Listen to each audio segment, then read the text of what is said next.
el Rey que invita a su casa real.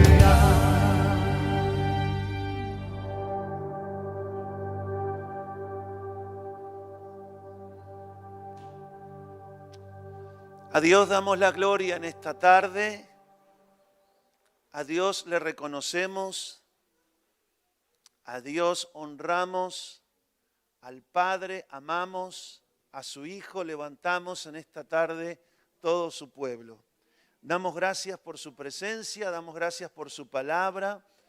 Y sea Dios, como oraba Edu hace algunos minutos, abriendo los ojos del entendimiento para poder ver las maravillas que hay en la palabra de Dios. La vida del hombre esencialmente es espiritual y lo espiritual gobierna lo moral del hombre. Todo lo demás es añadidura. Usted toma malas decisiones en lo moral y usted va a pagar con plata. Un divorcio, por ejemplo. Usted está mal espiritualmente, mal gobernado moralmente, no cumple con su trabajo, afana en su laburo y va seguramente a ser echado. Salvo que los compañeros del sindicato hagan un paro general nacional para defender sus derechos como trabajador. Es muy importante que sepan que lo espiritual siempre es prioritario en el ser humano.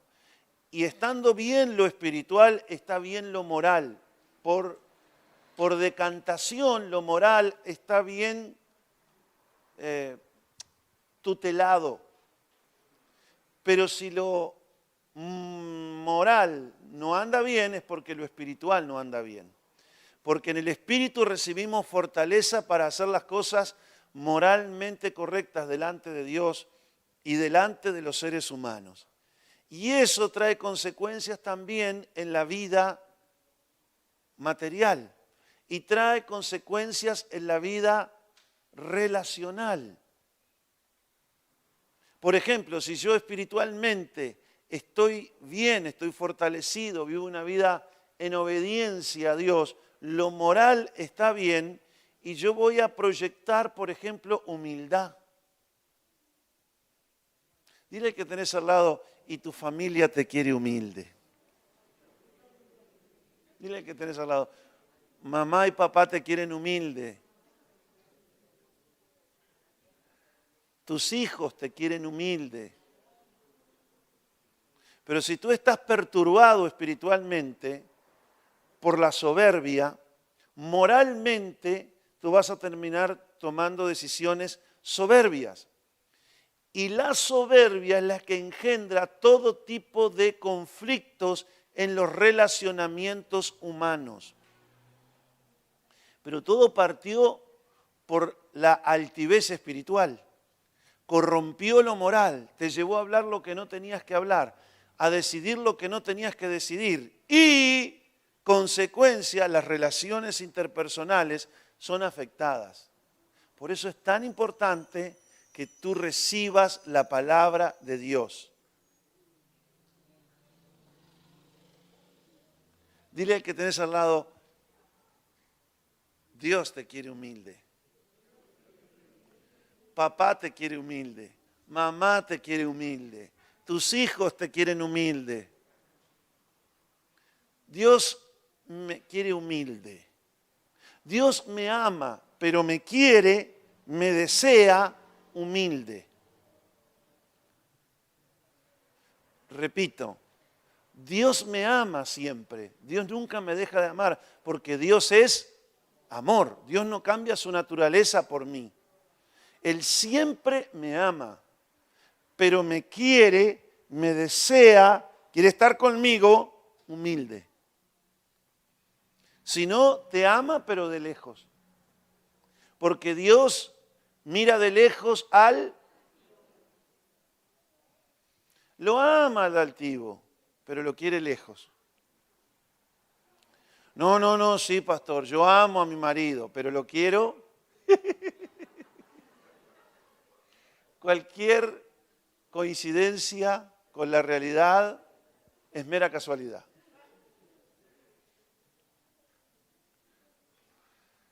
Dios te dice, yo te amo, pero te quiero al lado mío humilde, porque no pueden caminar dos juntos si no están de acuerdo. Y dicho esto, señoras y señores, damas y caballeros, bienvenidos a la palabra de Dios. Démosle un fuerte aplauso. Con esta presentación, que la palabra de Dios sea glorificada. Tomen asiento. Isaías capítulo 33, verso 22, dice así, la palabra de Dios, the word of God. Porque el Señor es nuestro juez. Digan conmigo, el Señor es. No es que fue, no es que será, el Señor es en el presente mis juez. Es mi juez. No es que se juez, no, Él está aquí y es mi juez. El Señor es nuestro legislador, es el que nos da las leyes para vivir correctamente.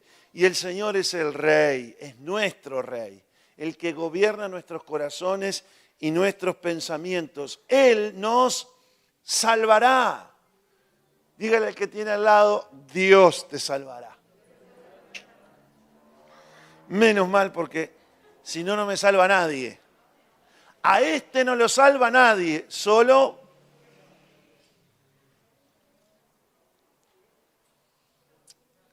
¿por qué no escuchamos mensajes que nos revelan más esta realidad tan vital en nuestra vida espiritual como lo es que Dios es nuestro juez?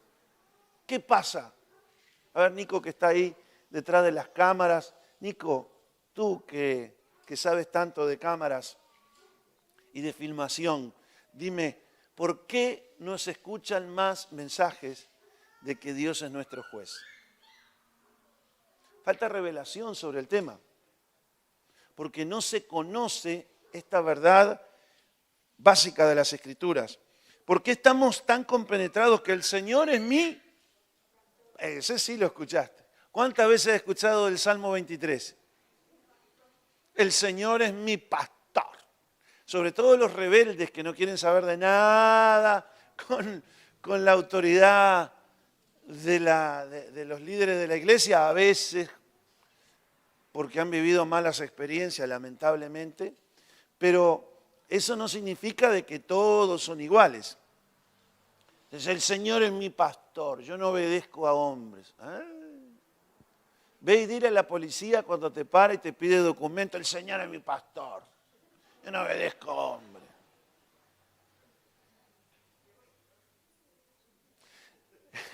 Yo fui al liceo en tiempos de dictadura y tenía un digno representante en el director, un digno representante del gobierno de la época, ¿no?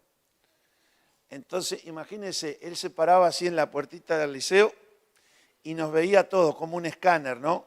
Fernández, usted hoy no trajo la insignia. La insignia,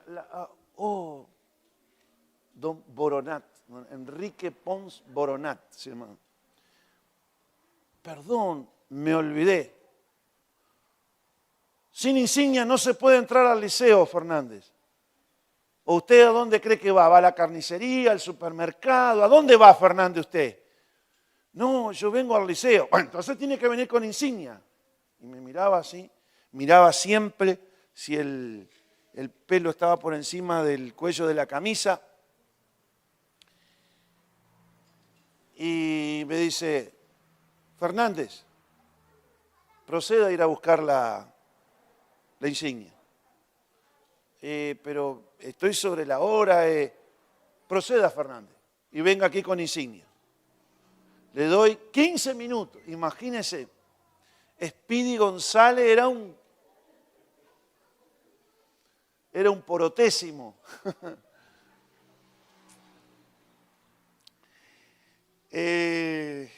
¿A qué venía todo esto? Imagínense que yo le digo a don Enrique Boronat, quizá habrá fallecido, muy buena persona además, más allá de cómo ejercía su autoridad, ¿no? Pero buena persona. Y imagínense que le decía a don Enrique Boroná, el Señor es mi pastor, no tengo que obedecer a hombres. No solamente que llamaba a mis padres, sino que llamaba al patrullero también para que me llevaran. Tenemos que reconocer la autoridad en los demás también, porque Dios les ha delegado para hacer un trabajo y por algo está ahí. Por eso los cristianos sean tan ilustrados en las palabras de Dios como valientes.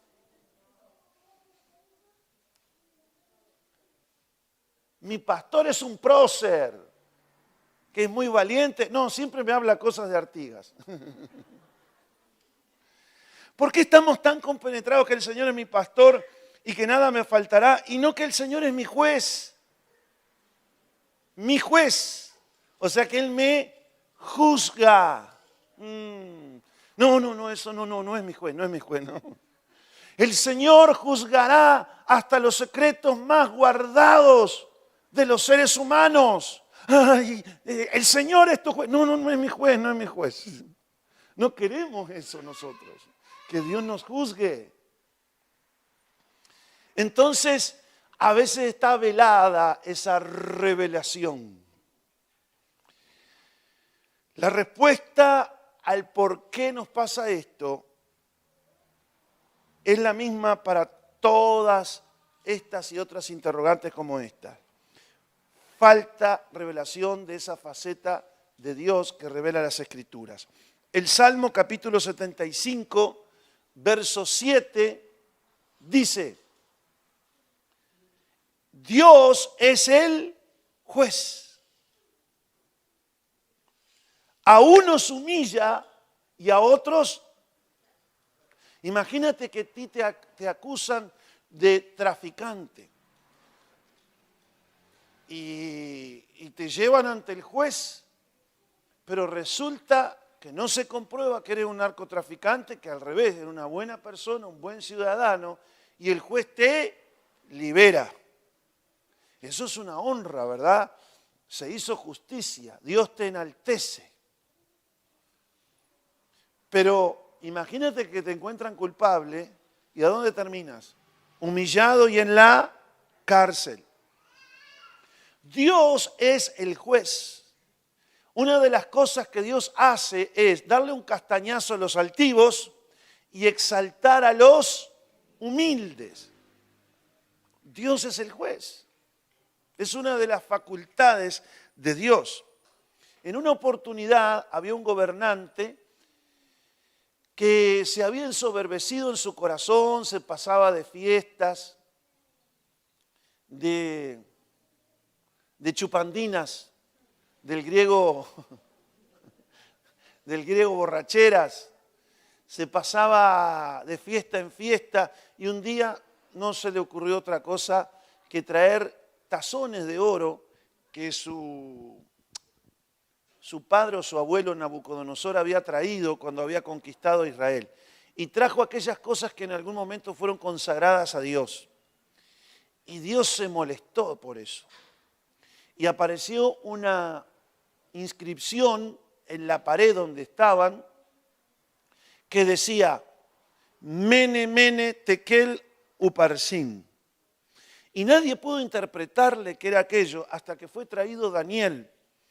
Y Daniel, en el capítulo 5, en el verso 26, dice, esta es la interpretación del asunto, rey. Mene significa que contó Dios tu reino, lo evaluó y le ha puesto fin. Tekel dice, has sido tú pesado en una balanza y fuiste hallado falto. Y Pérez Uparsin dice, tu reino ha sido roto y dado a los medos y a los persas, que era otro imperio emergente de la época. Dios juzgó a un rey, Dios juzgó a un dictador de aquella época, al mandamás, porque siempre hay uno más poderoso que el que tú estás viendo. ¿Puede ser más poderoso que tú? Sí, puede ser, pero sobre ese hay otro más. Y sobre el otro más hay otro más. Y sobre todos está Dios el juez. Qué bueno es que como hijos nosotros tenemos la oportunidad de hablar con el Altísimo.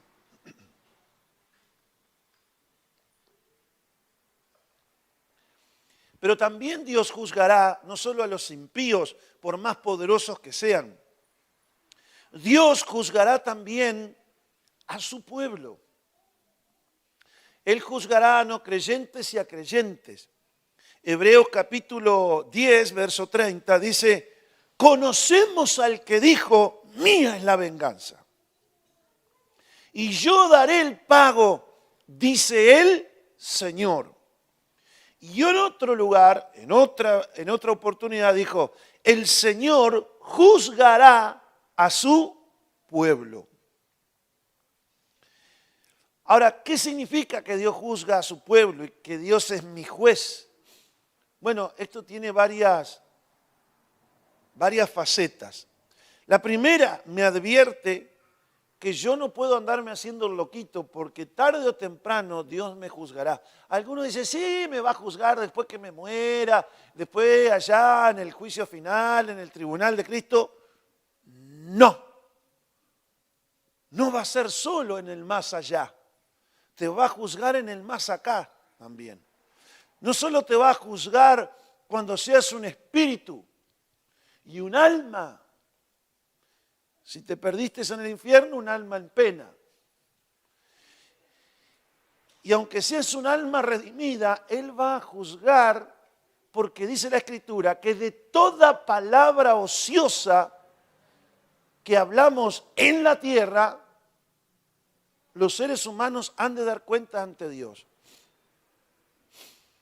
Vas a dar cuenta no solamente en el más allá, sino de las cosas que hiciste acá, sino que en esta tierra vas a recibir juicio. Este rey impío lo recibió aquí abajo, además del que va a recibir en el juicio final. La Escritura dice, si Dios recompensa al impío por sus obras en esta tierra, ¿cuánto más no habrá recompensa para los justos? Ahora, cuando Dios te juzga, te tiene que hallar justo y te tiene que hallar inocente. Por eso es importante que antes que sepas de que Dios es tu juez y mi juez y el juez de su pueblo, debemos nosotros reconocerle como Señor. El Señor es mi juez. No es mi papá, es mi juez, es el Señor. Si yo me someto al señorío de Cristo y a sus reglas y a sus mandamientos y le obedezco y estoy en sintonía y en obediencia a Él y camino en justicia delante de Él, primero porque lo que Cristo hizo por mí en la cruz, llevando mis pecados, cargando mis culpas, y después que conocí su verdad, temo a Dios y con su ayuda y humildemente camino delante de Él haciendo lo que a Él le agrada, que esa debería ser nuestra obsesión, entonces no debo de tener temor de que Dios me juzgue. El apóstol Pablo dice, yo en ninguna cosa tengo temor que Dios me juzgue, porque muy poco tengo que ser para ser juzgado, porque yo ando en su justicia. Seguramente la gente que va ante los jueces no va porque va de vacaciones, va porque alguna cosa se desconfía que hizo mal contra la ley. Se presume, especialmente por un fiscal que estudia la causa, se presume que eres culpable y hay que demostrarlo. Pero quien anda en amor y quien anda en la voluntad de Dios y en obediencia a su señorío y es su obsesión, no tiene que tener temor. Porque el Señor es el Señor primero. Y después no me preocupa que sea mi juez. Es más, Él va a venir a ser mi juez y me va a reconocer, me va a exaltar. Me va no solamente a declarar inocente, sino que me va a honrar. Porque hice lo bueno y lo recto delante de Él. O sea, que el Señor sea mi juez Eso a mí me advierte que yo debo de caminar bajo su señorío y debo de tener en cuenta todo lo que haga y lo que diga y lo que reaccione. Porque dice Salomón que aunque en el momento no seas juzgado, tarde o temprano te llegará. Y como los seres humanos a veces en el momento que hacen mal no son juzgados como con un rayo, el corazón de ellos está continuamente dispuesto para seguir haciendo el mal. Porque dicen, ya hice esto, lo otro. ¿Qué le va a hacer? ¿A quién te va a ver? Mirá, fulano, hace años que hace cualquier cosa y sigue escapando de la justicia. No. La justicia a veces anda de bastón y a veces te carrerea chueca, pero llega.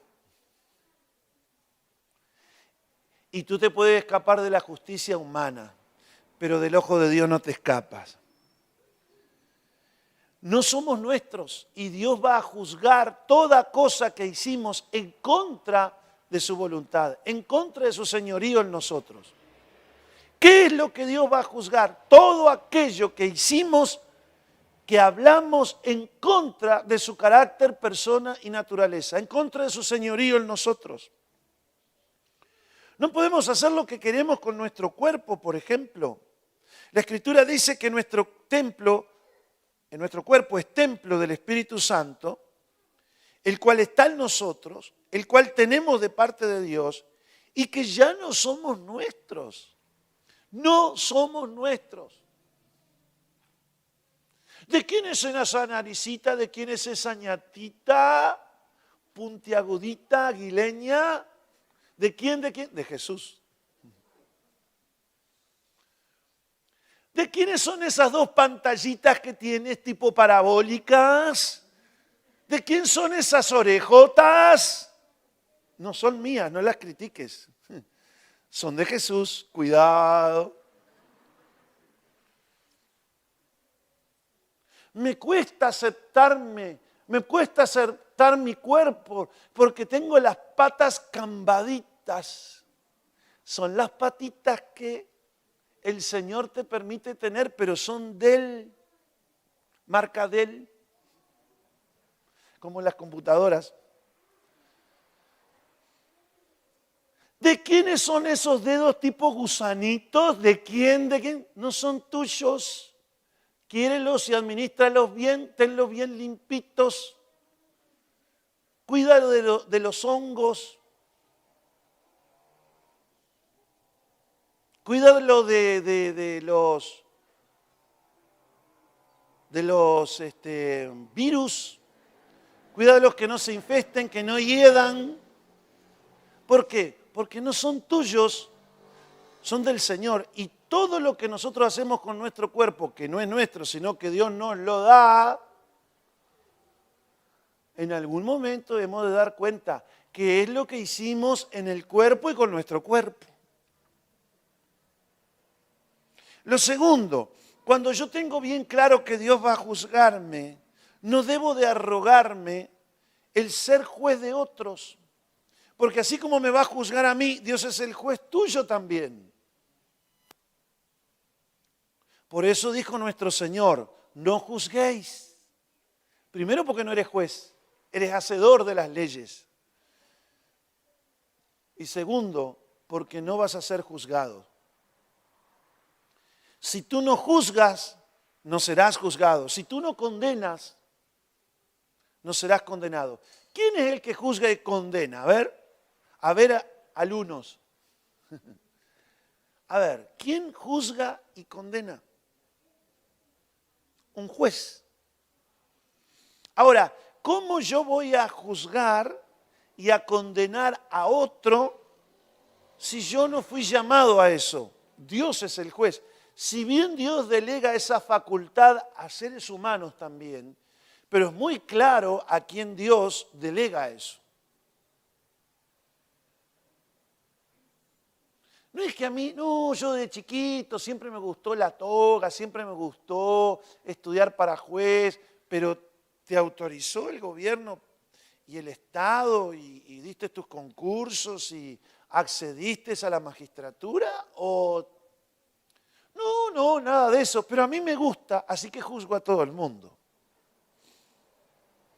Es absurdo, ¿no? Bueno, pero lamentablemente hay algunos creyentes que son así. Santiago capítulo 4, verso 12, dice, uno es el dador de la ley y juez. Uno es el que da la ley y uno es el juez. ¿Se acuerdan el pasaje de Isaías? Dios es nuestro juez y nuestro legislador. ¿Quién es el legislador? ¿Qué hace un legislador? Bueno, entre otras cosas, ¿no? Hace leyes. El legislador hace leyes. Y Dios es nuestro juez y nuestro legislador. Uno es el juez y uno es el legislador. Y además que es poderoso para salvar y también para destruir. Por tanto, tú, ¿quién eres que juzgas a tu prójimo? Una cosa es discernir la conducta del prójimo y evaluar para saber cómo tratarlo y cómo actuar o cómo salir corriendo. Una cosa es eso, pero otra cosa es juzgar públicamente y hablar y murmurar y condenar al prójimo. Eso es una muy diferente. Y Dios dice, no les corresponde a ustedes eso.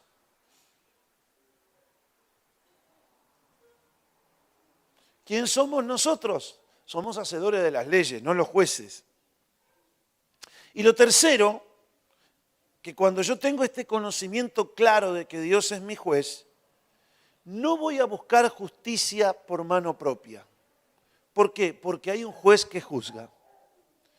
Si yo me creo inocente, pues yo voy a Dios con paz y tranquilidad y llevo mi causa a Dios en todos los problemas relacionales e injusticias que considero me han hecho.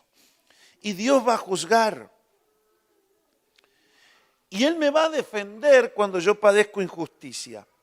Romanos 12, 19 dice, no os venguéis por vosotros mismos, amados míos, sino dejad lugar a la ira de Dios. ¿Por qué? Porque es Dios el juez. Él dice, yo daré el pago, yo soy el juez. Mía es la venganza. Yo pagaré, dice el Señor. En Hebreos 10:30 decíamos, mía es la venganza, yo daré el pago.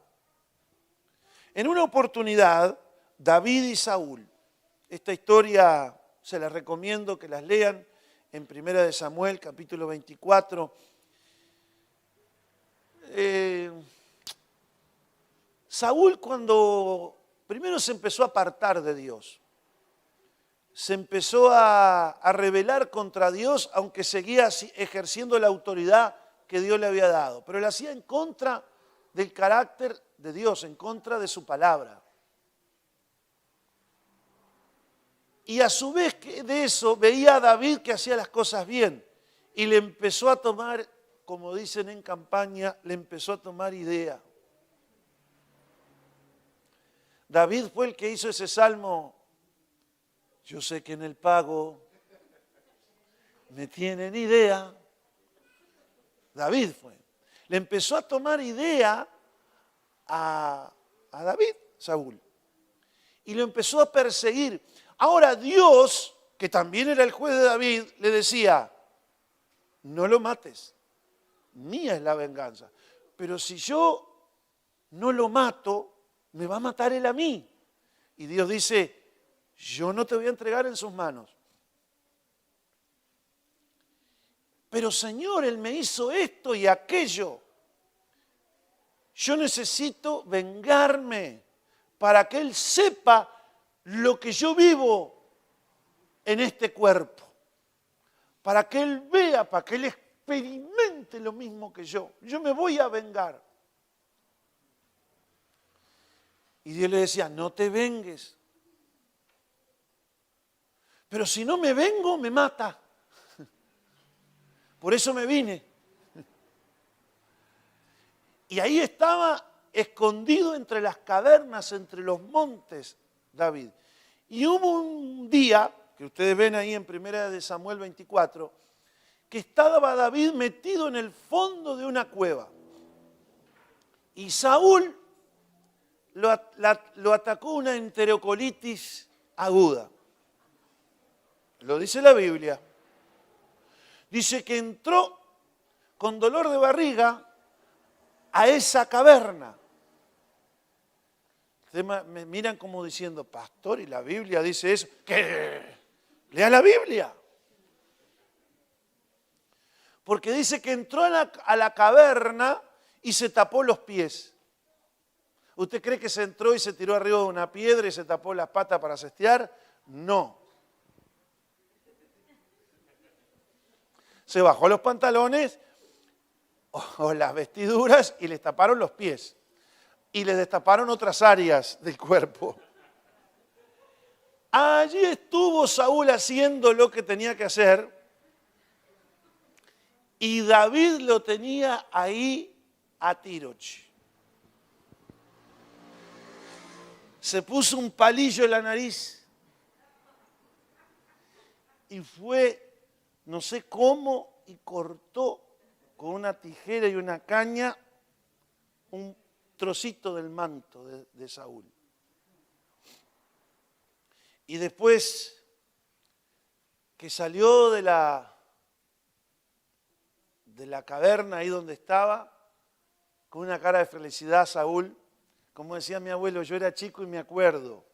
Cada vez que se hablaba algo de 200, 300 años atrás, yo era chico y me acuerdo, me decía mi abuelo de Medio Oriente. Entonces siempre algunos le decía, pero entonces, don José, usted es pichón todavía.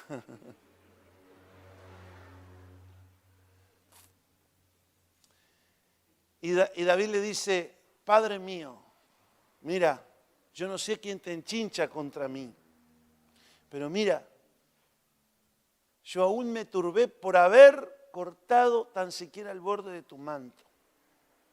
Si hubiese querido, yo te hubiera matado. Pero esto es para demostrarte que yo no tengo contra ti nada. Que tú eres el que estás enchinchado contra mí, vaya a saber por qué.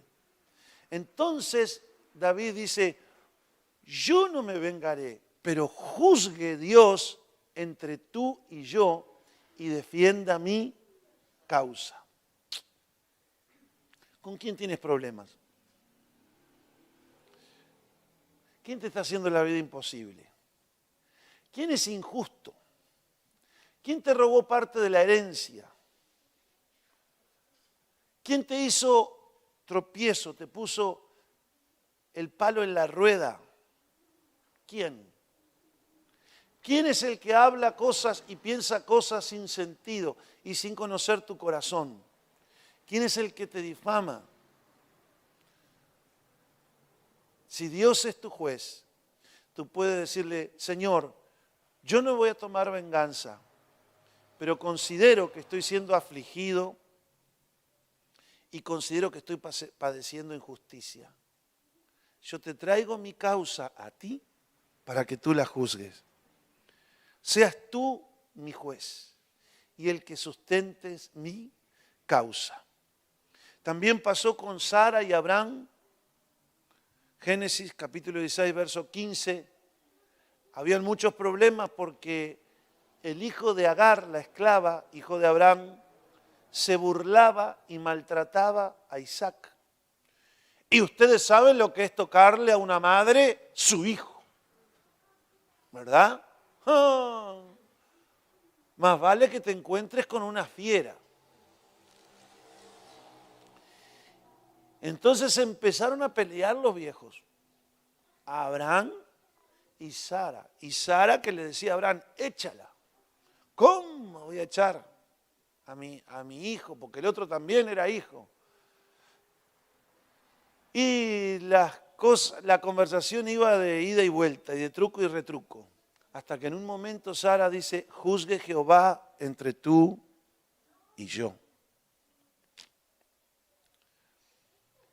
Eso lo hace quien tiene el descanso de que Dios es su juez. Así que 3 cosas cuando yo conozco que Dios es mi juez. Me advierte que yo debo de andar bajo su señorío porque Dios me juzgará a mí. No solo en el más allá, sino en el más acá. Segundo, me da a mí temor reverente para no ponerme en el lugar de Dios sin que Dios me llame a eso, para juzgar a otros, porque Dios tiene su juez. Perdón, el prójimo tiene su juez. Y ese es Dios, el mismo Dios que te juzgará a ti. Y número 3, me lleva a descansar en Dios, a no amargarme, a no resentirme y a confiar en la justicia de Dios que me defenderá en mi causa. Jesús dio una parábola acerca de una viuda que iba a un juez injusto y por su insistencia, el juez injusto que no temía a Dios ni respetaba a los hombres, actuó en favor de la viuda. Y nuestro Señor dijo, ¿y cuánto más Dios no hará con sus escogidos, siendo Dios justo y amando a los seres humanos y amándote a ti? ¿Cuánto más? ¿Cuánto más no te hará justicia a ti?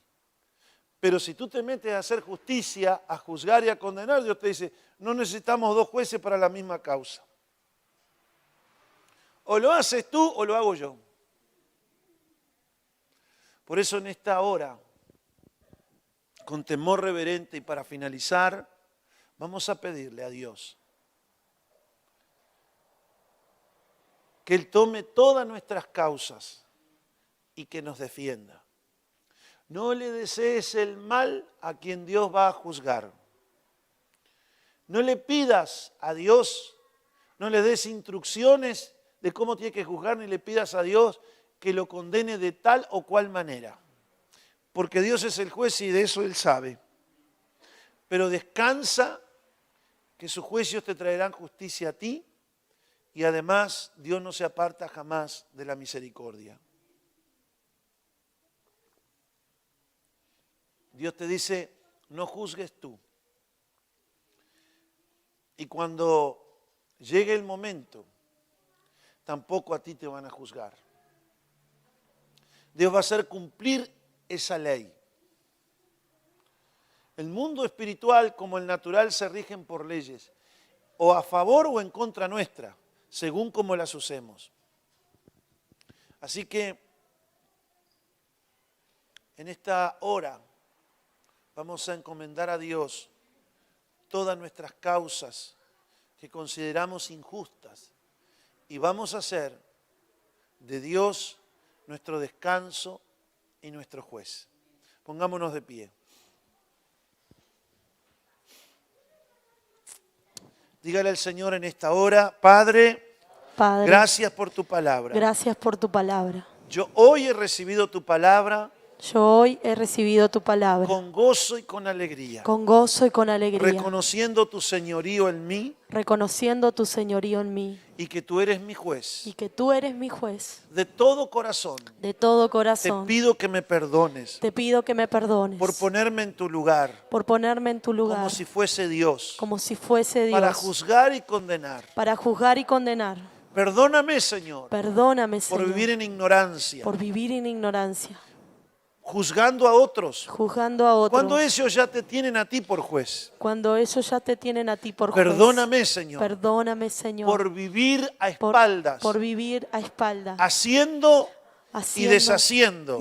Sin la conciencia. Simple Que conciencia. tú juzgarás cada uno de mis actos. Cada uno de mis actos. Perdóname, Señor. Perdóname, Señor. Venga tu temor a mí. Venga tu temor a mí. Y ayúdame con confianza plena y ayúdame con confianza a descansar plena, en ti, a descansar en ti, como hizo David frente a Saúl, como hizo David con Saúl, como hizo Sara frente a Abraham, como hizo Sara a frente a Abraham, descansar a descansar en tu fidelidad, en tu fidelidad, porque tú eres un juez fiel, porque tú eres un juez fiel que haces justicia que hace justicia con misericordia. con misericordia. Todos tus juicios son verdad. Todos tus juicios son verdad. Todos tus juicios son justos. Todos tus juicios son justos. No hay en ti, Señor, No hay en ti, Señor, ni un ápice ni una de de injusticia injusticia o tiniebla. o tiniebla. Todos tus juicios Todos tus son juicios verdaderos. son verdaderos. A ellos A ellos me encomiendo me encomiendo para continuar mi vida para continuar mi en vida victoria en y victoria cumplir así tus y propósitos cumplir así tu propósito en esta tierra. en esta tierra. En el nombre de En el Jesús. nombre de Jesús. Amén Amén. y amén. Amén. ¿Te habló Dios? Den un aplauso a su palabra.